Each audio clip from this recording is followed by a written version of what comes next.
Assalamualaikum warahmatullahi wabarakatuh. Perkenalkan kami dari kelompok Rapid Miner kelas A mata kuliah kecerdasan buatan. Di sini kami akan mempresentasikan hasil pengerjaan kelompok kami, yaitu tools Rapid Miner dengan studi kasus nanti yang akan disampaikan. Adapun anggota kelompok dari kelompok kami, yang pertama saya sendiri Akmal Taufik dengan NPM sekian, kemudian ada Muhammad Rofi Taufik dengan NPM sekian, ada juga Faisal Al-Farisi dengan NPM sekian, dan yang terakhir Handi Setiawan dengan NPM tertera di layar. Next.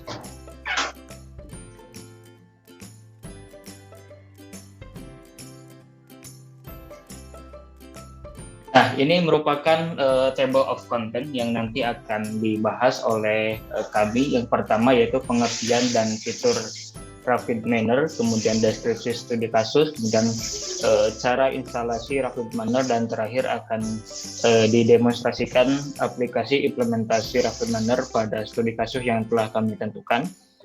Langsung saja mungkin yang pertama kita awali dengan pengertian dan fitur Rapid Miner yang akan disampaikan oleh rekan Faisal. Baik, terima kasih atas kesempatannya. Langsung saja ke pembahasan apa itu Rapid Miner. Rapid Miner merupakan perangkat lunak yang bersifat open source, yang mana merupakan sebuah solusi untuk melakukan analisis terhadap data mining, text mining, dan analisis prediksi. Rapid Miner menggunakan berbagai teknik deskriptif dan prediksi dalam memberikan wawasan kepada pengguna, sehingga dapat membuat keputusan yang paling baik. Adapun fitur-fiturnya itu sebagai berikut. Yang pertama, banyaknya algoritma data mining seperti decision tree dan self-organization map. Kedua, bentuk grafis yang canggih seperti tumpang tindih diagram histogram, Richard, dan 3D scatter plot. Yang ketiga, banyaknya variasi plugin seperti text plugin untuk melakukan analisis teks. Yang keempat, menyediakan prosedur data mining dan machine learning, termasuk extraction, transformation, loading, data preprocessing, visualisasi, modeling, dan evaluasi. Yang kelima, proses data mining tersusun atas operator-operator yang stable, dideskripsikan dengan XML dan dibuat dengan GUI. Terakhir, mengintegrasikan proyek data mining dan statistik KR. Next. Nah, berikut ini adalah tampilan pop-up ketika membuka Rapid Miner. Klik saja blank space. Dan di sebelah kanan adalah repository, yang mana ini merupakan pusat penyimpanan data. Kita bisa mengimport misal data dengan format CSV dari local storage, atau kita juga dapat menggunakan dataset yang disediakan oleh Rapid Miner secara default. Kemudian di sebelah bawah ada operator. Operator ini merupakan elemen suatu proses yang mana bisa berupa algoritma ataupun validasi dan sebagainya. Elemen ini mengambil input dan juga membuat output. Oke, next. Nah, berikut ini adalah panel proses, yang mana di sini kita bisa dapat mendrag dataset tadi ataupun operator, kemudian dikoneksikan satu sama lain untuk diproses. Untuk lebih jelasnya mungkin nanti ada demonstrasinya. Baik, mungkin sekian dari saya. Terima kasih. Baik, terima kasih Faisal. Untuk selanjutnya yaitu deskripsi studi kasus yang akan disampaikan oleh rekan Rofi. Mangga rekan Rofi. Baik, terima kasih atas kesempatannya. Di sini saya akan menjelaskan deskripsi dari studi kasus yang kelompok kita ambil. Studi kasus yang diambil adalah rumah tidak layak huni atau rutilahu di Jawa Barat. Penelitian ini membahas tentang pengelompokan jumlah daerah yang terdapat rumah tidak layak huni di Jawa Barat. Metode yang digunakan adalah data mining Cummins clustering. Dengan menggunakan metode ini, data-data yang diperoleh dapat dikelompokkan ke dalam beberapa klaster. di mana penerapan proses K-means clustering menggunakan tools di RapidMiner.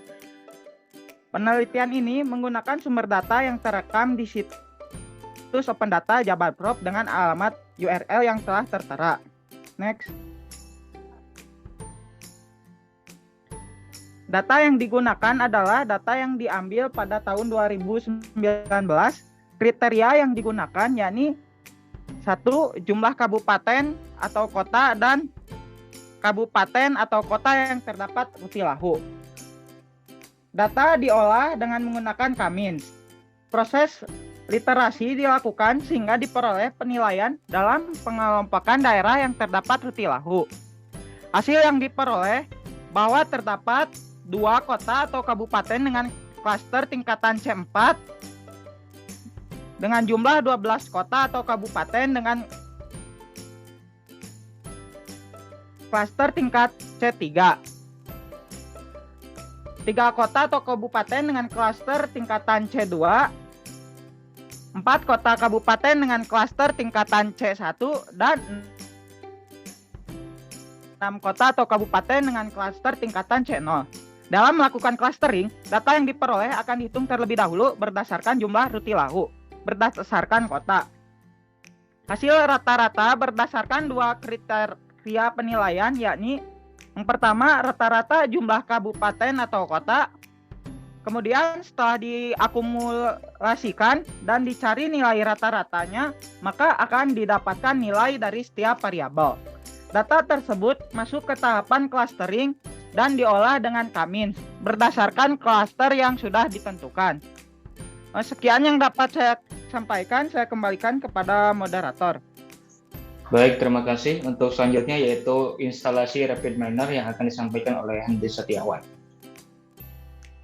Oke, baik, terima kasih. Di sini saya akan menjelaskan proses download dan juga instalasi RapidMiner. Nah, tahap pertama kita harus mengunjungi situs resmi pada tautan rapidminer.com. Nah, di sini tinggal klik download. Kemudian setelah itu kita akan diarahkan ke situs untuk mendownload tools RapidMiner-nya. Pilih sesuai dengan sistem operasi yang digunakan. Nah, di sini kami menggunakan Windows 64-bit. Kemudian buka atau jalankan file RapidMiner yang telah di-download sebelumnya. Lalu tunggu hingga terbuka, kemudian klik next. Pada license agreement, klik accept, kemudian kita mengatur lokasi tempat instalasi RapidMiner. Jika sudah, klik install. Tunggu hingga proses instalasi selesai. Apabila instalasi RapidMiner selesai, centang launch RapidMiner Studio untuk menjalankan softwarenya. Untuk tampilan awal pertama kali menjalankan RapidMiner, kita akan diminta untuk membuat sebuah akun agar dapat menggunakannya, atau jika sudah punya akun bisa langsung login dan install. Karena kita belum punya, kita akan meregister terlebih dahulu. Pertama kita pilih saja bagian educational purpose, kemudian isi data diri selengkapnya, kemudian klik tombol register. Setelah melakukan registrasi, lakukan verifikasi email yang akan dikirim oleh pihak RapidMiner-nya. Jika sudah diverifikasi, kita bisa login kembali ke RapidMiner-nya. Lalu berikut tampilan interface RapidMiner jika sudah login. Mungkin sekian, saya kembalikan kepada moderator. Baik, terima kasih Handi Setiawan. Untuk selanjutnya kita akan langsung saja kepada demonstrasi implementasi aplikasi RapidMiner kepada studi kasus klasterisasi rumah tidak layak huni yang ada di Jawa Barat. Ya, boleh saya share screen.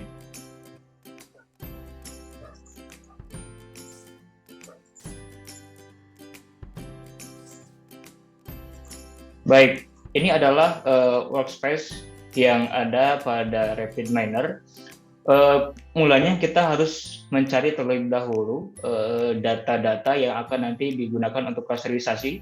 Data-data bisa didapatkan dari hasil wawancara ataupun hasil interview langsung, atau misalkan kita mencari informasi ke lokasi secara langsung, atau kita bisa menggunakan dataset yang telah disediakan oleh pemerintah sendiri oleh Dinas Sosial. Di sini kita menggunakan website opendata.jabarprof.go.id. Di sini terdapat suatu dataset di mana dataset ini dikeluarkan oleh Dinas Sosial yang berisi jumlah pemilik rumah tidak layak huni begitu yang memiliki lahan sendiri berdasarkan kabupaten atau kota di Jawa Barat. Dan ini merupakan data tahun 2019 begitu, dan Dinas Sosial belum mengeluarkan data terbaru, jadi kita gunakan dataset yang ini. Nah, kita bisa mengunduh, kemudian kita bisa menggunakan format Excel. Di sini saya sudah download begitu ya. Di sini ada datasetnya. Nah, bagaimana caranya? Kita pergi ke Rapid Miner-nya. Pada Tools Operation, di sini kita gunakan fungsi read Excel gitu ya, kemudian drop. Nah, kemudian kita akan tambahkan dataset tadi yang sudah kita siapkan. Klik 2 kali pada read Excel, kemudian cari tempat dataset yang sudah kita download gitu ya.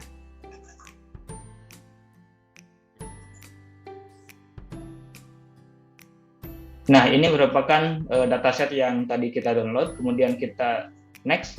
Nah, di sini kita harus selektif mana yang akan digunakan dalam clustering dan mana yang tidak akan digunakan dalam clustering. Nah, di sini saya hanya akan menggunakan nama kabupaten sebagai ID dan jumlah pemilik rutilahu atau rumah tidak layak huni. Maka range-nya di sini kita bisa ganti E sampai dengan F. Nah, maka yang akan diambil clusteringnya yaitu data E dan F. Kemudian kita klik next. Nah, di sini kita ada beberapa hal yang harus dilakukan, yaitu merubah role dari nama kabupaten atau kota ini menjadi ID, karena dia tidak akan digunakan klasterisasi gitu. Dia hanya sebagai ID-nya saja gitu. Nah, kalau sudah seperti ini, kita tekan finish. Nah, ini sebetulnya sudah masuk begitu ya ke read Excel yang ini. Kita close saja. Kemudian kita gunakan algoritma K-means gitu ya. Algoritma K-means ini salah satu algoritma untuk clustering. Nah, kemudian kita hubungkan semuanya gitu ya. Kita klik kabel ini aja. Nah, ini otomatis dia terhubung gitu ya. Kita perbaiki layoutnya biar rapi.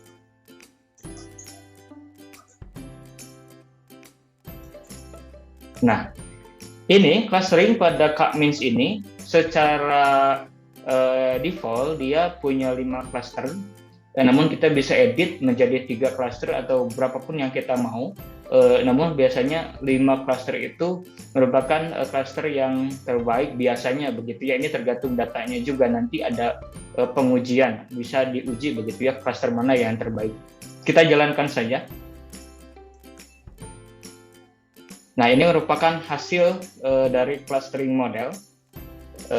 Yang pertama kita akan coba melihat cluster model yang ini terlebih dahulu. Nah, di sini bisa kita lihat pada description-nya, cluster 0 itu ada 6 item atau 6 kota atau kabupaten gitu ya. Kemudian cluster 1 ada 4 item, cluster 2 3 item, dan seterusnya sampai cluster 4 berjumlah 2 item. Nah, tiap cluster ini dia merepresentasikan jumlah rutilahu, jumlah rumah tidak layak huninya begitu ya. Cluster 0 itu sedikit, kemudian cluster 1, kemudian cluster 2, 3, dan 4 itu semakin banyak jumlah rumah tidak layak huninya per kota kabupatennya. Nah, bagaimana cara kita melihatnya? Nah, ini bisa kita lihat di centroid table. Nah, di centroid table ini kita bisa melihat nilai rata-ratanya begitu ya. Contoh misalkan di cluster 0 ini, nilai rata-ratanya itu jumlah rumah layak tidak huni itu hanya sekitar 74.000 rumah gitu ya yang tidak layak huni. Kemudian cluster 1 itu ada 116.000 lebih. Kemudian cluster 2 177.000. Kemudian cluster 3 219.000. Kemudian cluster 4 semakin banyak. Artinya dari klaster 0 ke klaster 4 itu grafiknya semakin naik. Nah, untuk melihat untuk melihat kota dan kabupaten mana saja yang termasuk dalam klaster 0, 1, 2 atau 4 gitu ya. Pada folder view kita bisa melihat yang termasuk pada klaster 0 ini ada Kabupaten Ciamis, ada Kabupaten Cirebon, Kabupaten Majalengka, Sumedang, Bekasi, Bandung Barat. Artinya di kabupaten-kabupaten tersebut sedikit sekali gitu ya jumlah rumah tidak layak huninya gitu ya. Kemudian klaster 1, klaster 2, 3, dan 4. Nah, di klaster 4 ini banyak sekali nih. Kabupaten Garut dan Kabupaten Sukabumi ini jumlah rutilahunya sangat banyak sekali gitu ya. Nah, yang bisa kita lakukan juga, misalkan kita pergi ke tab example set gitu ya. Nah, di sini kita bisa melihat nih ya, setiap setnya itu contoh misalkan ini diurutkan berdasarkan row, kita ingin mencoba diurutkan berdasarkan jumlah rumah yang tidak layak huninya gitu ya. Nah, ini dari yang terkecil ke yang semakin besar gitu ya. Nah, yang terkecil itu kota Cirebon. Jadi di kota Cirebon itu sedikit nih jumlah rumah tidak layak huninya gitu ya. Itu mungkin terkait dengan ekonomi kota tersebut, gitu ya, kabupaten tersebut ekonominya baik atau bagaimana. Itu mungkin bisa dilakukan analisis lebih lanjut karena clustering ini dia unsupervised gitu. Dia itu tidak menggunakan label sehingga dia tidak menghasilkan output apapun kecuali dia hanya mengclustering saja. Jadi mengelompokkan saja berdasarkan karakteristik yang sama. Dia tidak menghasilkan rekomendasi apapun gitu. Dia itu unsupervised. Nah, ini sampai paling bawah ini ada Kabupaten Sukabumi. Nah, Kabupaten Sukabumi itu banyak nih rumah tidak layak huninya. Artinya kita bisa melihat per kotanya atau per kabupatennya berapa jumlah rutilahunya. Kemudian pada virtualization-nya, nah di sini kita bisa melihat grafiknya gitu ya. Ini dari yang